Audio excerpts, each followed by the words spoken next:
네, 말씀은 베드로전서 1장 22절입니다.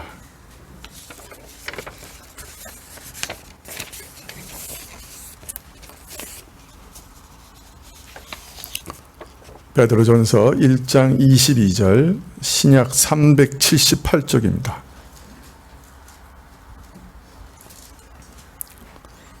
베드로전서 1장 22절.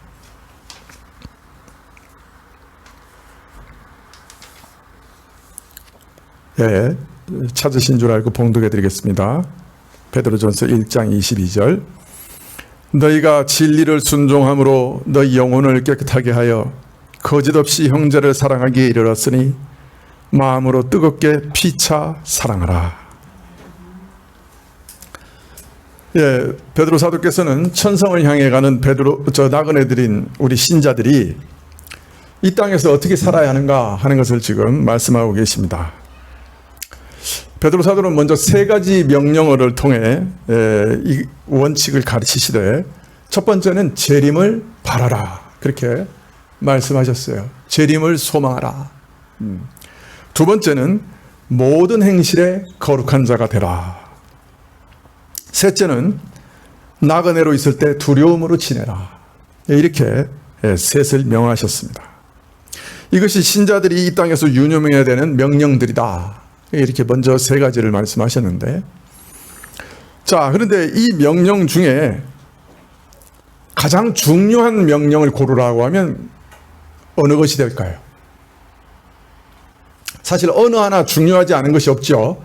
그러나 그 중에 혹 하나라도 하나만 고르라고 하시면 여러분은 무엇을 고르시겠어요? 아마 하나를 고른다면 거룩한 자가 되라 하는 명령을 고를 것입니다. 신자에게는 이 땅에서 하나님을 닮아 거룩한 자가 되는 것이, 하나님의 형상을 담는 거룩한 자가 되는 것이 가장 중요한 목표일 겁니다. 자, 그리고 이렇게 거룩한 자가 되기를 힘쓰는 것이 재림을 소망하는 가장 중요하고 올바른 자세가 될 거예요. 그죠? 또 나그네 삶을 살아갈 때 두려움으로 지내는 자의 모습이 될 겁니다.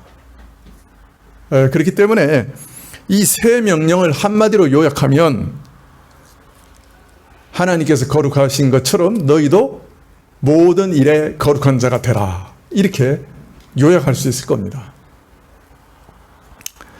자, 이렇게 거룩한 자가 되라고 명령하신 베드로 사도는 우리 신자들이 거룩에 힘써야 되는 이유를 복음의 기초로 돌아가서 다시 말씀하십니다.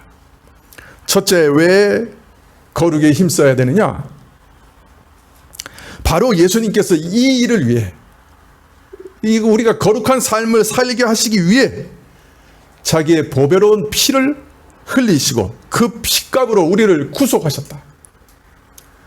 자, 바로 이 일을 위해 그 고귀한 피를 우리를 위해 흘리시고 피값을 치르셨으니, 우리가 그 고귀한 희생에 합당한 삶을, 그 일을 위해 죽으신 그 거룩을 힘쓰는 삶을 살 수밖에 없지 않겠느냐.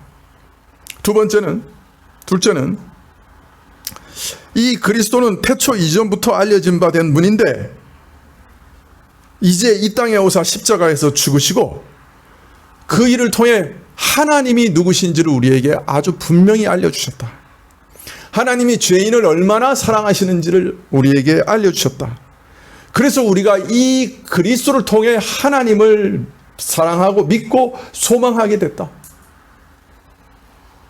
자, 우리가 이런 은혜를 얻었으니, 그리스도를 통해 참 하나님을 알고 믿게 되는 이런 은혜를 얻었으니 어찌 우리가 두려움 가운데 거룩한 삶을 살지 않을 수가 있겠는가. 셋째는 우리는 이런 은혜가 성취되기를 바라고 고대해온 옛 성도들과는 달리 이미 그리스도께서 이 땅에 오셔서 약속이 성취된 아주 특별한 때에 구속을 받았으니 우리는 이 기회를 허비하면 안 되고 이 땅 가운데서 두려움 가운데 거룩한 삶을 살아가는 것이 합당하지 않겠느냐. 그렇게 촉구하고 계십니다. 자, 그런데 오늘 말씀을 보면 이제 새로운 명령이 나옵니다. 22절에 너희가 진리를 순종함으로 너희 영혼을 깨끗하게 하여 거짓 없이 형제를 사랑하기에 이르렀으니 마음으로 뜨겁게 피차 사랑하라. 마음으로 뜨겁게 피차 사랑하라고 명하십니다. 피차, 서로 사랑하라. 이 명령은 지금까지 하나님과 우리 자신을 향하여 있던 시선을 이제 형제와 이웃에게로 돌리게 합니다. 이제 시야가 달라집니다. 여기서 형제라고 하는 것은 우리 일반적인 의미의 그 혈육을 뜻하는 것은 아니죠. 육신의 형제를 뜻하는 것 아니죠. 동일한 믿음으로 주를 알게 된 신자들, 하나님으로부터 동일한 사랑을 입고 그 안에 살아가게 된 형제들 가르칩니다. 성령으로 중생한 자들이요, 한 하나님으로부터 나서 한 하나님의 자녀되어 이제 서로 형제된 자들을 가리키는 것이죠. 자, 이제 지금까지 거룩한 삶에 대한 초청을 계속하셨던 사도는 이제는 공동체를 바라봅니다. 교회를 바라봅니다. 그리고 이처럼 신령한 영적 혈연으로 묶여져 있는, 영적 혈통으로 묶게 된 형제들은 서로 어떻게 대해야 되는가? 신자는 교회 안에 어떤 원칙을 가지고 살아야 되는가? 교회 안에서 신자에게 주신 가장 중요한 원리는 뭔가? 원칙은 뭔가? 이에 대해 말씀하시되 마음으로 피차 뜨겁게 사랑하라. 이렇게 말씀하세요. 서로 사랑하라. 이것이 형제를 대하는 신자의 대원칙입니다. 오늘 제목에 있는 것처럼 공동체 제1원리라 이렇게 말할 수가 있습니다. 서로 사랑하라. 이것이 하나님이 교회 공동체에 주신 제1원리입니다. 신자는 그리스도를 믿어 새 사람이 되자마자 자신이 그리스도의 몸의 지체요 교회의 일원이다 하는 것을 본능적으로 깨닫습니다. 자신이 그리스도의 몸의 한 부분인 것을 깨닫게 돼요. 혼자 떨어져 있는 게 아니에요. 예수님을 믿을 때 예수님과 신비하게 연합됩니다.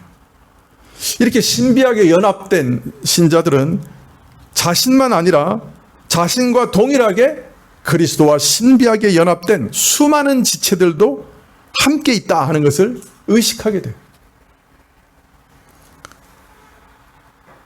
그래서 신자는 항상 혼자 존재하지 않습니다.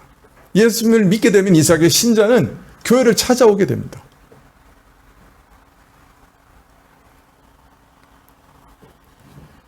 신자는 그리스도와 연합되어 한 몸이 되고 이 한 몸 안에는 수많은 신자들 간에 서로 간에 신비하게 또한 연합되는 일이 있습니다.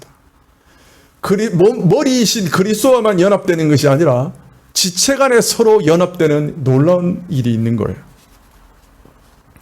이처럼 신자들은 자신이 거룩한 몸, 한 몸의 지체가 되었다는 것을 깨닫게 되는 것이죠.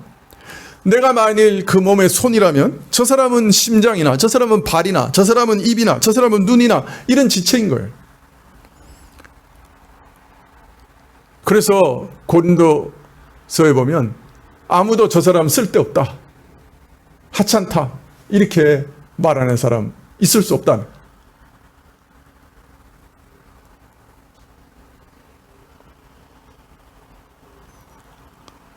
또 나 혼자만 있어도 된다 이렇게 생각하는 사람 없다는 거예요. 그래서 신자는 다른 신자들을 바라볼 때 세상의 어떤 관계보다 더 친밀한 관계, 그리스도와 한 몸 된 자, 이 땅의 혈육보다 오히려 더 긴밀하고 가까운 관계인 것을 그 믿은 이후에 어떤 면에서 본능적으로 깨닫게 되는 거예요.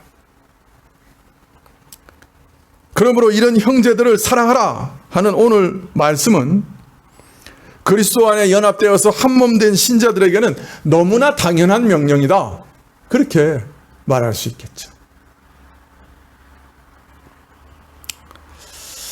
자, 이런 말씀, 피차 사랑하는 말씀과 함께 오늘 베드로는 믿는 자들이 이처럼 피차 사랑할 수밖에 없는 이유에 대해서 또 말씀하십니다.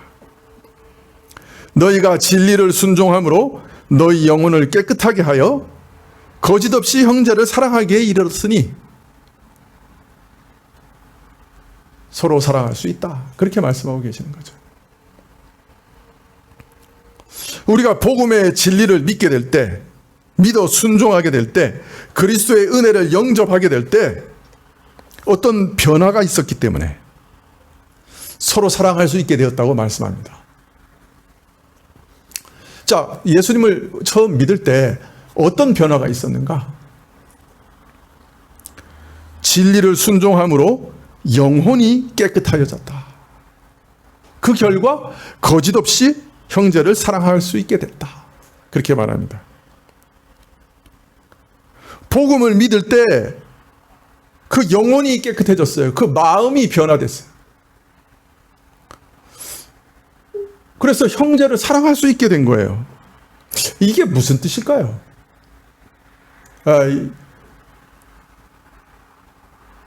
아주 깊은 의미가 여기 들어 있습니다만은 제일 먼저 우리가 생각해야 될 것은 아마 예수님께서 우리에게 명령하신 말씀을 좀 생각해 볼 필요가 있을 겁니다.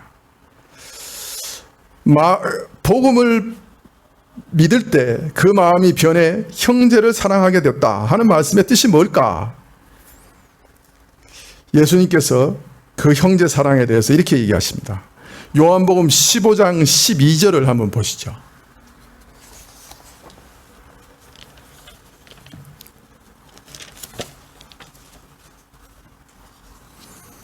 요한복음 15장 12절입니다. 그냥 펼쳐 놓으십시오. 요한복음 15장 12절 함께 읽어볼까요? 요한복음 15장 12절 시작. 내 계명은 곧 내가 너희를 사랑한 것 같이 너희도 서로 사랑하라 하는 이것이니라. 예수님께서는 신자들에게 예수님 자신이 우리 신자들을 사랑하신 것 같은 동일한 사랑으로 서로 사랑하라고 요구하십니다. 내가 너희를 사랑한 것 같이 너희도 사랑하라.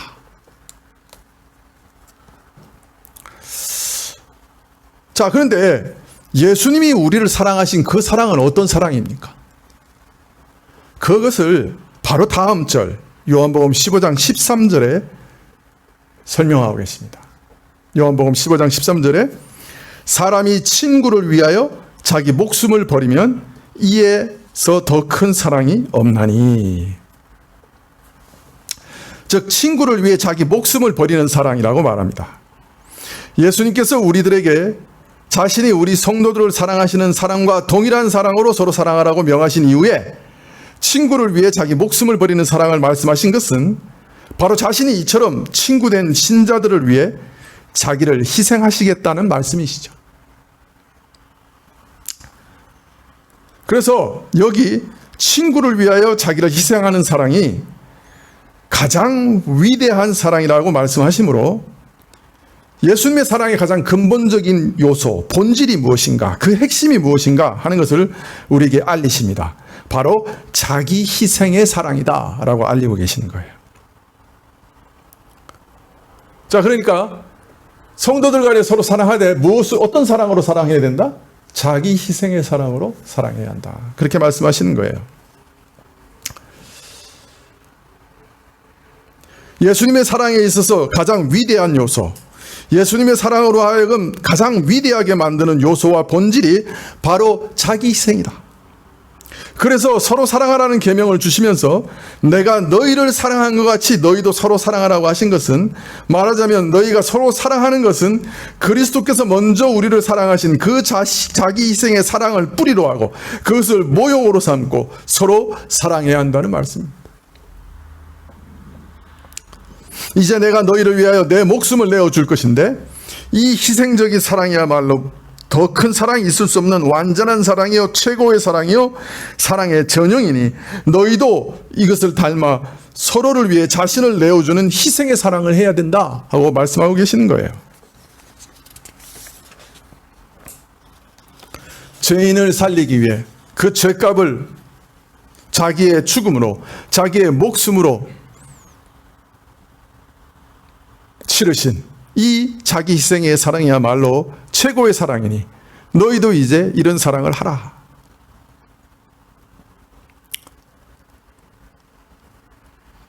사실 이 자기 희생적 사랑이 최고의 사랑이요, 사랑의 본질이 자기 희생에 있다고 하는 것은 일반적인 인간 차원에서도 어렵지 않게 확인할 수 있어요.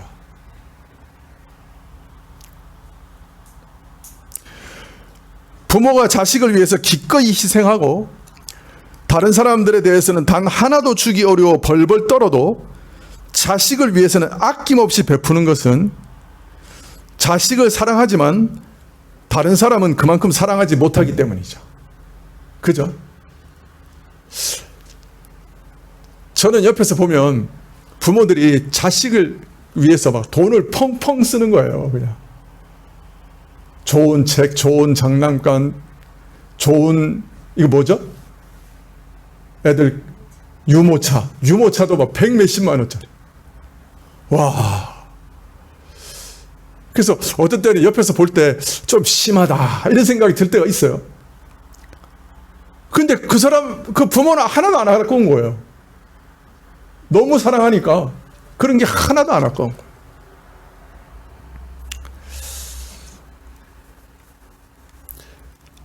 조카라도 똥 누면 안 예쁠 때가 있어요. 그죠? 아, 예뻐요? 그러면 대단히 사랑이 많은 거예요. 그죠? 다른 사람은 다 더럽다고 그러는데 부모는 그게 안 더러워요. 그죠? 왜 그래? 그만큼 사랑하니까 안 더러운 거지.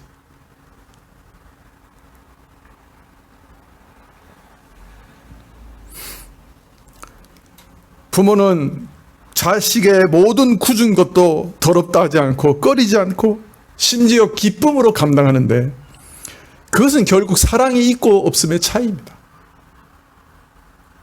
사랑이 있으면 감당하는 거예요. 아무리 무거운 일이라도, 내가 아무리 시간을 들여야 되는 것도, 아무리 내가 돈을 들여야 되는 것도, 내가 체력을 들여야 되는 것도 내가 희생하고 감당하는 거예요. 사랑은 그렇게 하는 거예요. 그죠? 일반 세상의 사랑도 본질에 있어서는 자기 희생적이에요.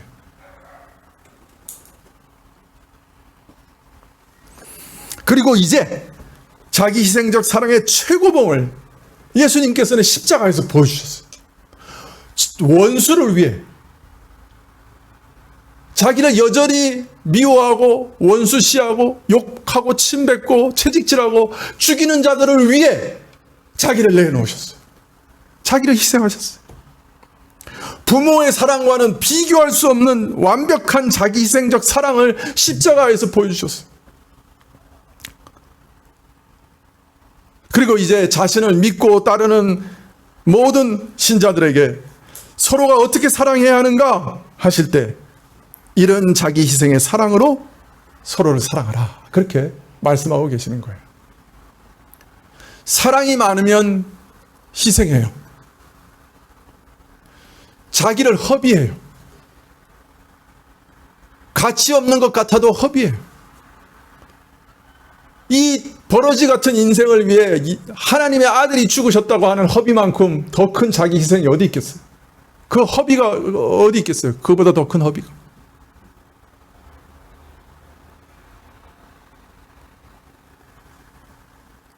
우리가 사랑이 적기 때문에 아까워하는 거예요. 사실은 시간도 아까워하고 돈도 아까워하고 희생도 아까워하고 내가 애쓰고 내가 힘든 것 그거 아까워하는 거예요. 그러나 사랑이 있으면 그거 아깝지 않아. 우리가 처음 예수님을 믿을 때 경험하는 게 뭡니까? 예수님이 나 같은 죄인을 위해 죽으셨네. 그 사랑을 경험하는 거예요. 그리고 어떤 면에서 이 사랑을 내게 주시는 그 예수님의 인격을 신뢰해서 내가 내 영혼을 맡기는 거예요. 내 영원한 운명을 그에게 맡기는 거예요. 야, 이런 사랑을 하시는 신이 어디 계시냐? 이 세상에 이런 완벽한 사랑을 하시는 하나님이 어디 계시냐? 이런 신이 어디 계셔? 내가 이런 사랑을 얼마나 찾아 헤맸는가? 내가 그냥 그 사랑을 탁 붙잡는 거예요. 내 영혼을 그 사랑의 인격에 사랑이라는 그 인격에, 사랑 가득하신 그 인격에, 충만하신 그 인격에 탁 맡기는 거예요. 주님, 이 영혼 내게 있어서 제일 소중한 거지만 당신에게라면 맡길 수 있습니다. 이런 사랑을 주시는 분이라면 나 안심하고 맡길 수 있습니다. 그거 탁 맡기는 거예요. 이게 구원 얻는 믿음이잖아요. 그죠?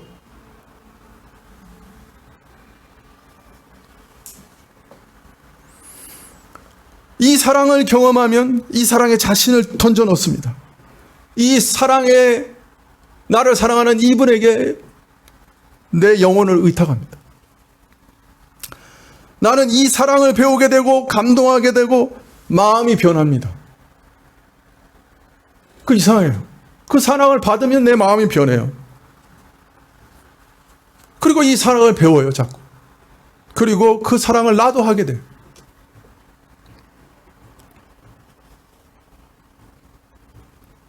예수 그리스도의 복음을 믿고 구원을 얻으면 마음의 변화가 일어나요. 그 사랑에 의해서 마음이 변해요. 사랑이 뭔지를 그때 비로소 알아요. 아, 이 사랑은 이런 거구나. 예수님이 나를 사랑하신 그 사랑이 이게 사랑이구나. 그때 아는 거예요, 사실은. 그래서 이제 예수님의 사랑으로 형제를 사랑할 수 있게 되는 거죠. 예수님께서 자기를 희생하여 우리를 위해 죽기까지 한 사랑을 경험했기 때문에, 그 사랑을 믿었기 때문에 그 사랑 안에서 새 사람이 되고 마음에 새 마음을 얻고 이제 사랑을 배우고 사랑을 하게 되는 거예요.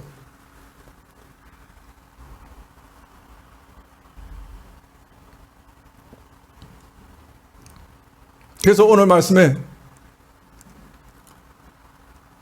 진리의 복음을 믿어 순종한 자에게 그 영혼이 깨끗하게 됐다. 그 영혼이 바뀌었다. 그 마음이 바뀌었어. 그 가장 중심이 바뀌었어. 마음이 바뀌었어. 그래서 이제는 사랑할 수 있게 됐어요. 이게 놀라운 변화예요.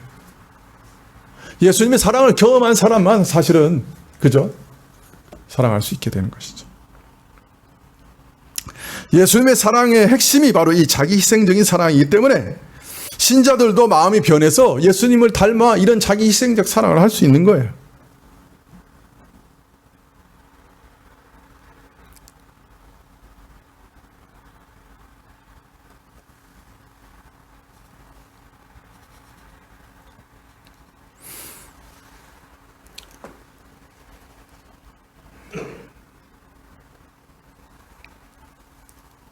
자, 그런데 방금 읽은 요한복음 15장 12절, 내 계명은 곧 내가 너희를 사랑한 것 같이 너희도 서로 사랑하라 하는 이것이니라 하는 이런 말씀이나, 마음으로 뜨겁게 피차 사랑하라 하는 명령은 좀 어색하게 들릴 수도 있어요.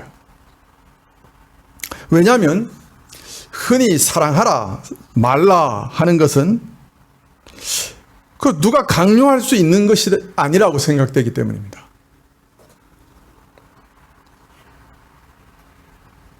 이런 생각의 근저 밑바닥에는 이 사랑이라고 하는 것은 자연스럽고 자발적인 것이 되어야 한다 하는 생각이 들어있어요.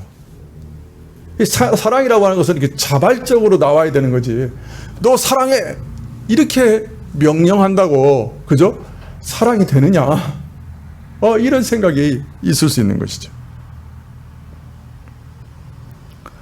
만일 강제나 억지가 또 강요가 개입될 경우 사랑의 본래 가장 귀중하고 아름다운 본질을 잃어버릴 수 있다. 그런 생각이 드는 거죠. 자, 그런데 또 반대로 서로 다투고 싸우고 막 이러면 뭐라 그래요? 야, 제발 좀 더 서로 사랑해라. 집에서도 형제 간에 막 다투면 부모가 뭐라 그래요? 야, 제발 좀 더 서로 사랑하면서 살자. 네, 그렇게 얘기해요. 그래서 사랑하라고 또 권면도 하고 엄하게 훈계도 해요. 야, 너 어떻게 그렇게 서로 사랑을 못하냐. 이처럼 언뜻 서로 상충되는 반응을 보이는 까닭은 사랑은 자연스럽고 자발적인 것이면서도 동시에 당연히 요구되는 것이다 하는 생각은 무엇을 전제로 하고 있는 거예요? 사랑이라고 하는 것은 사람의 본래 가장 바람직한 모습이다 하는 것을 전제로 하고 있는 것이죠. 이 사랑이라고 하는 것이 모든 인간관계의 가장 바람직한 모습이기 때문에 어떤 면에서 그것은 자연스럽게 사랑이 흘러나와야 된다고 우리는 생각하는 거예요. 그게 가장 본연의 모습이고 자연스러운 모습이기 때문에. 그리고 그것이 없고 그것이 깨어졌을 때는 서로 사랑하라고 권면하기도 하고 명령하기도 하는 거예요. 가장 자연스럽고 본원적인 모습이기 때문에.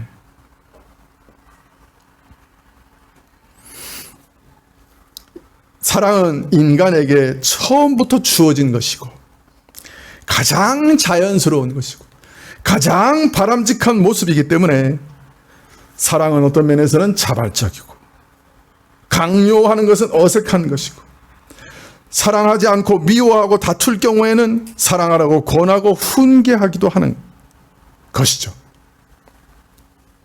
왜냐하면 다투는 것은 본래 이 바람직한 모습에서 벗어나 있는 것이라고 우리는 느끼기 때문이에요. 자, 이것이 그 사랑이라고 하는 것이 가장 처음부터 인간에게 주어졌던 바람직하고 또 자발적이고 자연스러운 것이라고 하는 것은 사람이 사람과 더불어 살아가는 모습이 어떠해야 합니까? 라고 물어보면 더 잘 드러나요. 누구라도 사람이 사람과 더불어 살아가는 모습은 서로 사랑하며 살아가는 것이 합당합니다. 그것이 바람직합니다. 그렇게 대답할 거예요. 그죠? 그것이 가장 옳고 좋습니다. 그렇게 대답할 거예요. 그래서 서로 사랑하며 살아가는 것에서는 자연스럽다, 바람직하다, 정상적이다, 당연하다 이런 느낌이 들어요. 그런데 미움과 증오와 서로 다투고 해치고 살아가는 것에는 이상하게 반감이 생기고 역겨움이 생기고 두려움마저 느끼게 돼요. 우리가 미움에서 드러나는 파괴적인 성향과 결과에 대해서 혐오감과 두려움을 느끼는 것은 이것이 인간 본연의 모습이 아니라 정상에서 벗어났다고 하는 느낌 때문이에요. 인간 본연의 자연스러움에서 벗어난 거예요. 그게. 즉 이것은 죄로부터 온 것이죠. 그죠? 미움과 증오의 감정 가운데는 사람의 부패한 성품이, 죄된 성품이 개입되어 있어요. 우리는 그것을 미움과 증오 가운데서 보는 거예요. 그래서 우리는 거기서 역겨움과 두려움, 부조화 이런 것을 느끼는 거예요. 말하자면 미움과 그 파괴적인 결과들은 결국 사랑의 바탕을 둔 인간 본연의 관계와 삶이 죄로 말미암아 이루어지고 뒤틀린 모습이라고 할 수 있는 거예요. 우리가 서로 다투고 미워하고 싸우고 분쟁하고 전쟁할 때 그 마음에 고통스럽고 답답하고 혐오스럽고 부조리한 것을 느끼게 되는 것은 그것이 인간 본연의 모습에서 벗어난 죄악된 모습이기 때문이에요.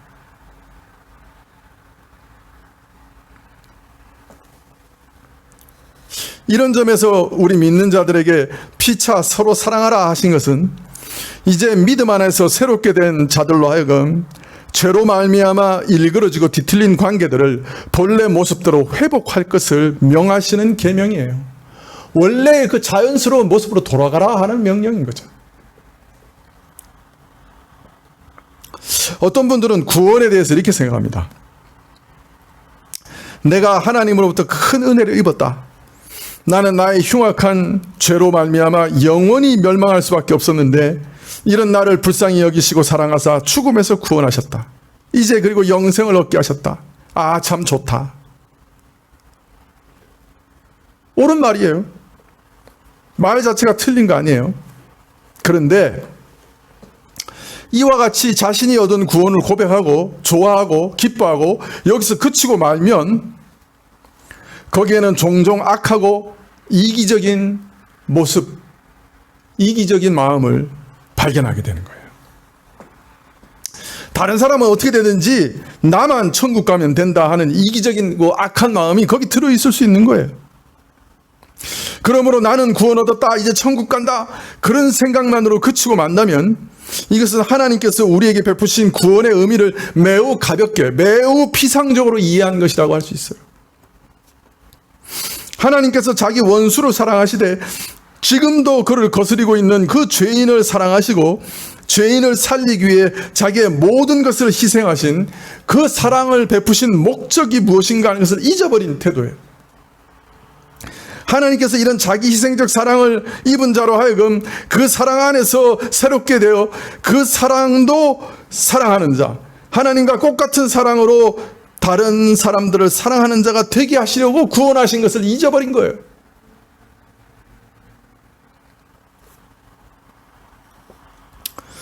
그러므로 자기밖에 모르고 남을 위할 줄 모르고 모든 것을 자기 중심적으로 생각하며 뿐만 아니라 서로 미워하고 증오하고 이런 삶은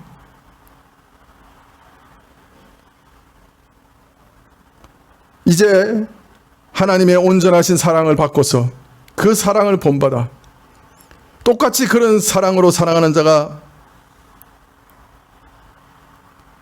되어야 한다는 말씀에 비춰보면 참으로 거리가 먼 태도라고 할 수 있겠죠.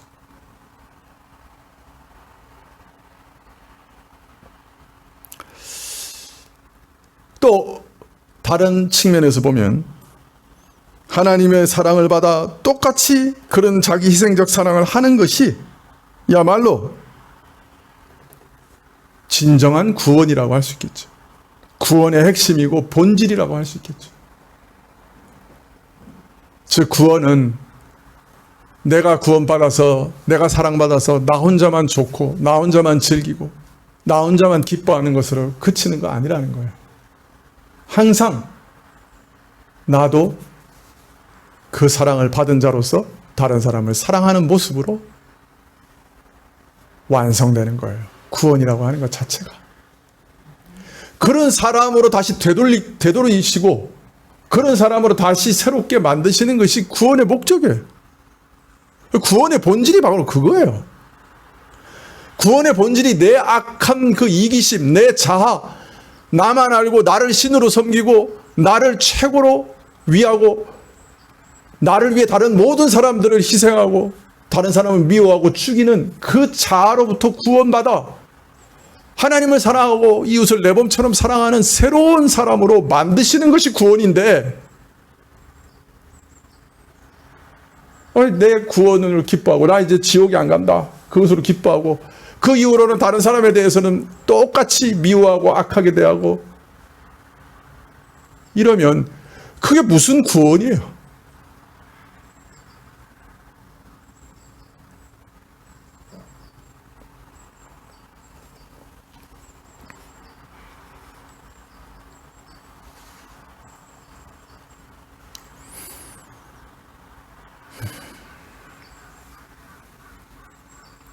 우리를 다른 사람을 위해 희생하는 고귀한 사랑을 할 수 있는 자로 변하게 하시는 것이 구원의 핵심이기 때문에 내가 다른 사람을 자기를 희생하면서 사랑할 때 그것이 사실은 진정한 축복이에요. 그것 자체가 내가 구원받았다는 증거요. 내가 그 사랑을 아는 증거고, 내가 새롭게 되었다는 증거고, 내가 참 구원을 얻었다는 어떤 면에서는 증거예요. 그렇기 때문에 내가 다른 사람을 위해 희생하고 다른 사람을 위해 내 모든 것을 허비하며 사랑할 수 있다고 한다면 그것이 가장 큰 축복이에요, 우리 인생에 있어서. 그게 안 돼서 문제지. 여전히 우리가 옛사람의 죄성에 매여 있어서 그게 안 돼서 문제지만, 그러나 그렇게 된다면 그게 가장 큰 축복이라고요, 사실. 생각을 바꿔야 돼. 서로 사랑하라고 하는 이 명령은 우리에게 부담을 지우는 요구가 아니에요.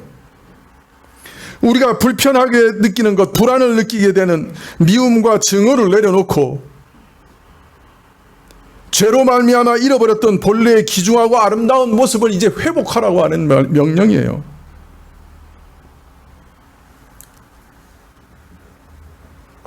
나와 같이 나를 닮아 거룩하고, 나와 같이 나를 닮아 자기를 희생하고 다른 사람을 사랑하는 자가 되라. 이거예요. 이것이 복음의 진리를 믿어 순종함으로 그 영혼이 새롭게 되어 형제를 사랑할 수 있게 되었으니 피차 서로 사랑하라 하는 말씀의 뜻이에요.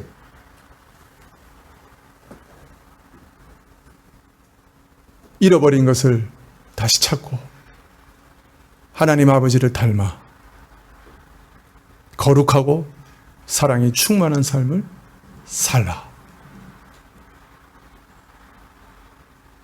이것이 베드로 전서의 핵심이라고 말할 수 있습니다. 기도하시겠습니다.